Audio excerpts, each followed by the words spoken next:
FIFA Series akan menjadi tempat pertemuan dari fans timnas Indonesia dengan para pemain kesayangannya yang sudah berbulan-bulan ini tidak dilihat karena ini merupakan ajang perdana dari timnas Indonesia setelah gugur gagal lolos di Piala Dunia 2026 dan ini akan menjadi ajang pertama juga untuk seorang John Herdman, pelatih dari timnas Indonesia yang baru saja ditunjuk oleh PSSI di awal tahun untuk bisa menangani Garuda.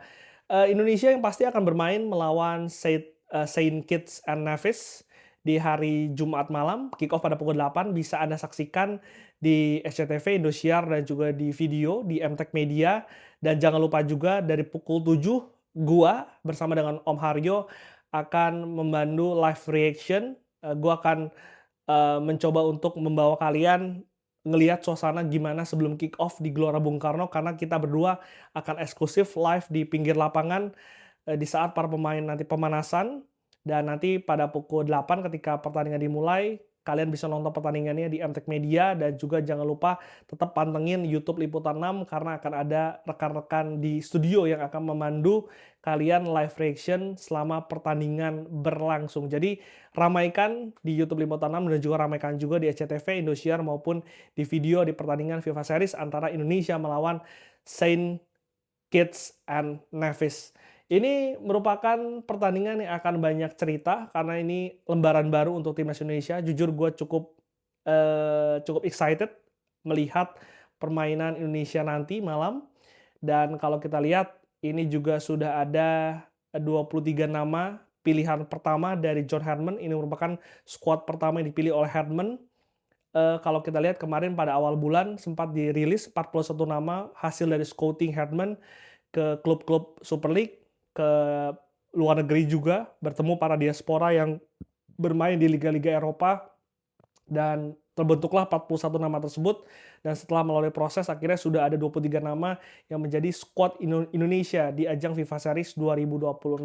Gue akan coba baca satu persatu, menarik dari penjaga gawang, karena kalau kita lihat Martin Pas, penjaga gawang dari Ajax, dan juga Emil Audero eh, dipastikan dipanggil, dan dua nama yang mendampingi Emil dan juga Martin Pas adalah seorang Nadeo Argawinata yang juga sudah menjadi langganan dari timnas Indonesia, dan juga ada satu kiper promosi dari timnas junior dari Garuda Muda yaitu Cahya Supriyadi yang bermain konsisten, yang bermain jam terbangnya cukup tinggi di Super League bersama dengan PSM Yogyakarta. Dan tadi ketika ditanyakan oleh wartawan mengapa ada 4 nama kiper yang dipilih oleh Herdman, ia menegaskan bahwa ini kesempatan bagi Nadeo maupun bagi Cahya untuk bisa belajar kepada kiper yang bermain di Liga Eropa, bermain di Eredivisie bersama Ajax dan juga bermain di Serie A bersama dengan Cremonese.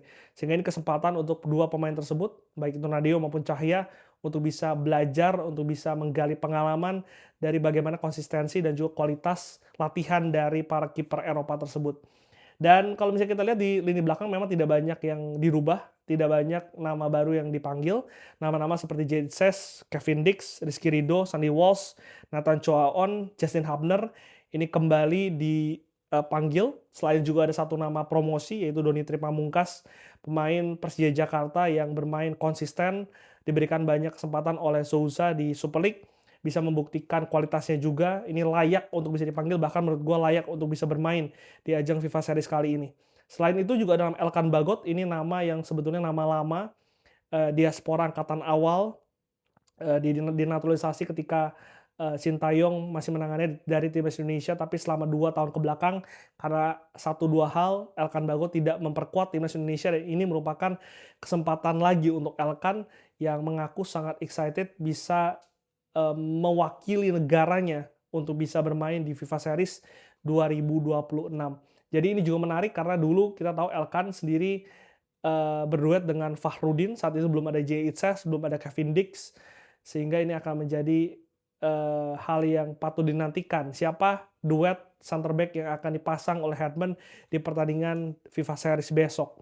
Dan kita lihat kalau di lini tengah, memang dengan tidak adanya pemain-pemain lini tengah yang memiliki atribusi penyerangan seperti Tom Hai yang kita tahu sudah menjadi otak serangan dari timnas Indonesia yang harus absen dikarenakan hukuman AFC akibat protes keras di kualifikasi ronde keempat Piala Dunia yang lalu, sehingga tidak bisa dipanggil. nama Ricky Kambuaya juga tidak dipanggil, meskipun Ricky ini memiliki atribusi penyerangan gelandang box to box yang sangat baik, memiliki visi yang sangat baik, tapi juga tidak dipanggil. Karena kalau kita lihat ini di lini tengah dari timnas Indonesia banyak dipasang pemain-pemain yang sebetulnya lebih memiliki naluri bertahan. Seperti Calvin Verdong yang kita tahu sering dimainkan juga sebagai back sayap kiri dari timnas Indonesia. Ada nama Joey Pelupesi, gelandang nomor 6 dari timnas, duet dari Tom Hai.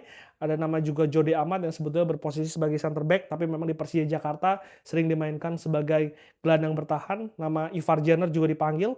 Selain juga ada nama Eliano Reinders. Memang Eliano ini pemain multi posisi.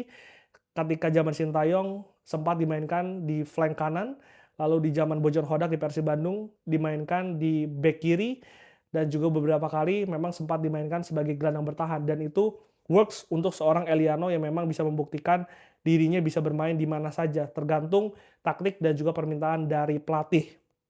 Kalau kita lihat di lini depan, memang nama-nama seperti Ramadan Sananta, Yakob Sayuri, Ole Romani, Ragnar Ortmangun ini kembali masih menjadi andalan dari timnas Indonesia. Selain juga ada 2 nama yang cukup baru, Maulo Zisra ini juga bersama dengan Cahya dan juga Donitri.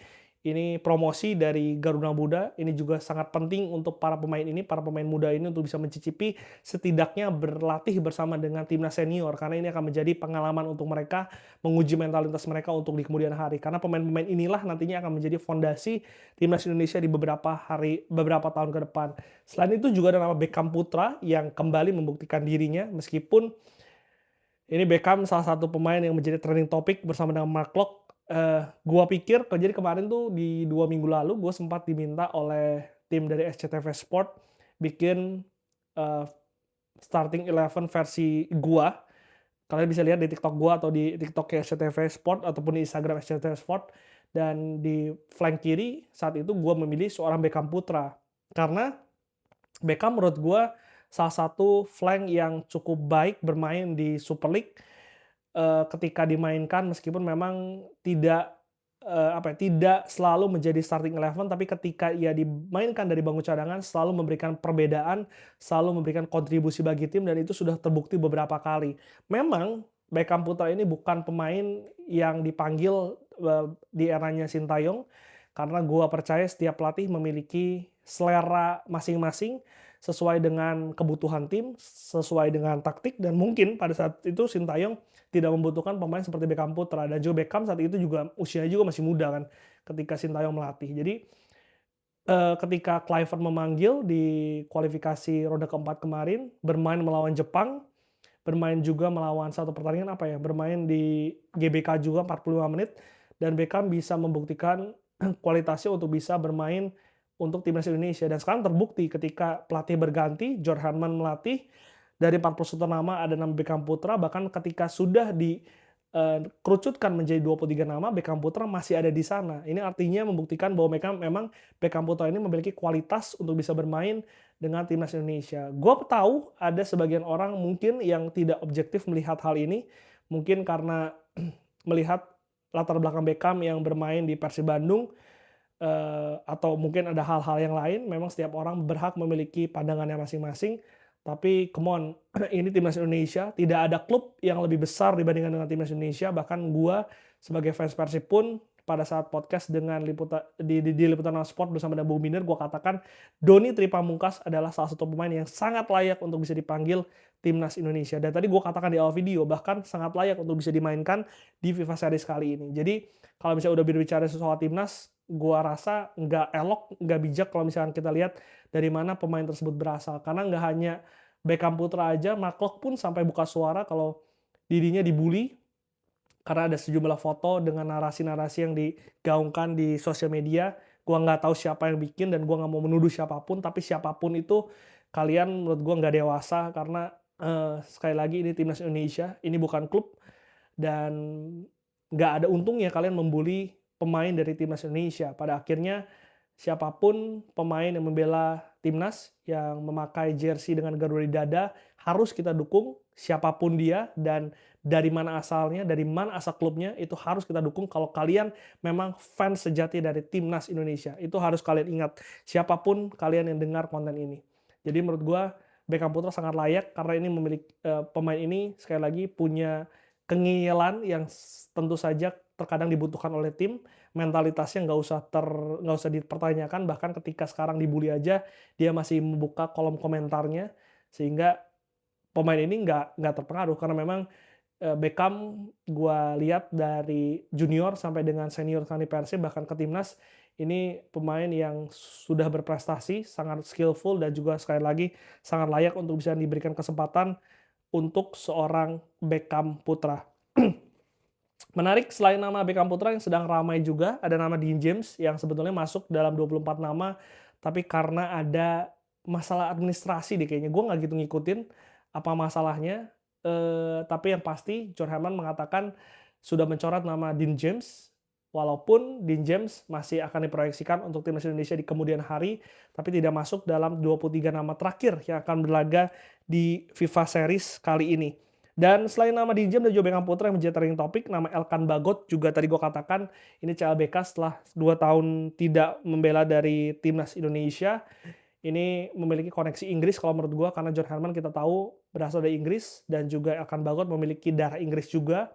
Bahkan sekarang bermain di Liga Inggris divisi bawah, bisa bermain konsisten bersama dengan Ipswich dan kalau nggak salah juga sudah bermain di FA Cup, walaupun memang menit bermainnya tidak banyak, tapi bisa membuktikan dirinya bisa bertahan di klub Inggris dan juga bisa merasakan intensitas latihan yang sangat berguna untuk bisa di timnas. Dan Elkan juga tadi mengaku bahwa sekarang standar dan juga kualitas para pemain yang membela timnas Indonesia dibandingkan dengan beberapa tahun lalu ketika ia pertama kali membela timnas, ini sangat berbeda jauh, sehingga ini bisa menjadi modal untuk timnas Indonesia ke depan. Dan juga untuk Elkan Bagot belajar dari seorang Kevin Dix dan juga JHS yang bermain di Serie A dan juga di Bundesliga.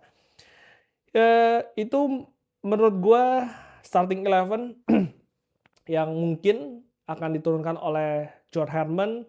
Di posisi penjaga gawang, gue masih menjagokan seorang Martin Pas yang baru saja berpindah dari FC Dallas ke Ajax Amsterdam, klub dari Eredivisie, akan bermain.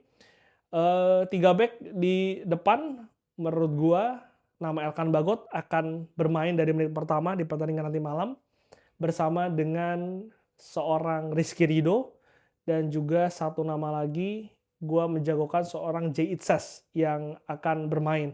Sementara di pos back kiri Calvin Verdong menurut gue tidak akan tergantikan.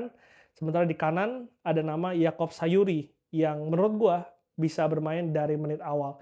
Sementara untuk di depan 2 back pivot, Ivar dan juga Joey Pelopesi, gue jagokan akan diturunkan oleh John Heyman. Dan ada nama 3 di depan, ada nama Ole Romani, Beckham Putra di kiri, dan di kanan menurut gue bisa dicoba seorang Ragnar Ortmangun yang bisa bermain di depan. Jadi 5 center back, 2 pivot dan juga 3 depan akan dipilih oleh John Heyman. Dan gimana kalau menurut kalian siapa starting 11 pertama dari John Heyman? Coba kita diskusi di kolom komentar. Tapi yang menarik ini akan menjadi eksperimen pertama dari Heyman. Ini debut dari Heyman melatih timnas Indonesia di ajang FIFA Series. Gue tidak berekspektasi apapun terhadap laga nanti karena ini merupakan kesempatan untuk Heyman mengecek apa sebetulnya kekuatan dari timnas Indonesia, apa sebetulnya kelemahan dari timnas Indonesia, karena FIFA Series seperti ini dan juga FIFA Matchday nantinya akan menjadi ajang eksperimen, ajang audisi bagi Heyman dalam menyeleksi para pemain, karena sebetulnya ujian utamanya nanti akan kita lihat pada saat Piala Asia di 2027, karena Heyman tadi menegaskan di konvers bahwa target utamanya menangani timnas Indonesia adalah membawa lolos Indonesia ke Piala Dunia di tahun 2030. Dan fans juga pasti menantikan bagaimana gaya permainan yang akan disajikan. Dan Heyman tadi mengatakan bahwa gaya permainannya akan menekankan pada transisi menyerang dan juga transisi bertahan. Tentu ini akan menjadi menarik karena dalam transisi pasti pemain tengah akan menjadi salah satu spot yang akan menjadi fokus transisi baik itu dalam bertahan maupun menyerang. Selain itu juga Herman akan bermain lebih direct dan juga adaptif karena ia menilai bahwa salah satu kekurangan dari timnas Indonesia ini bermain cukup monoton sehingga butuh permainan yang lebih adaptif agar bisa memberikan efek kejut kepada para lawan dari timnas Indonesia. Selain itu, Herman juga akan menegaskan kebersamaan dan juga kerja keras ini akan menjadi kunci, akan menjadi modal dari timnas Indonesia.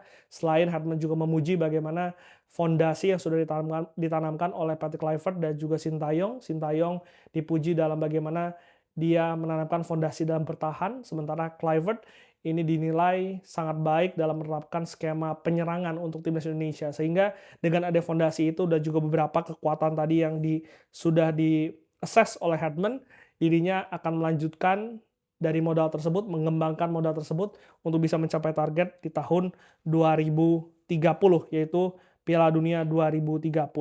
Dan prediksi menurut gue ya ini sekali lagi FIFA Series ini ajang persahabatan, mempertemukan beberapa negara dari sejumlah kontingen.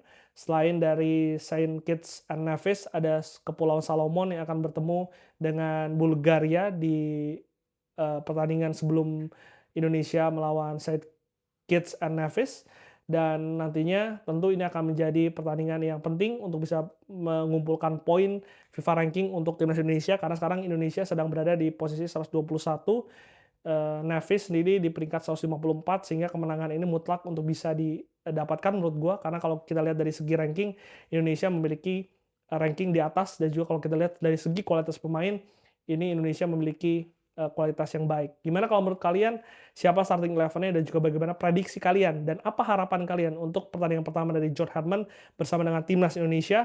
Coba tulis di kolom komentar.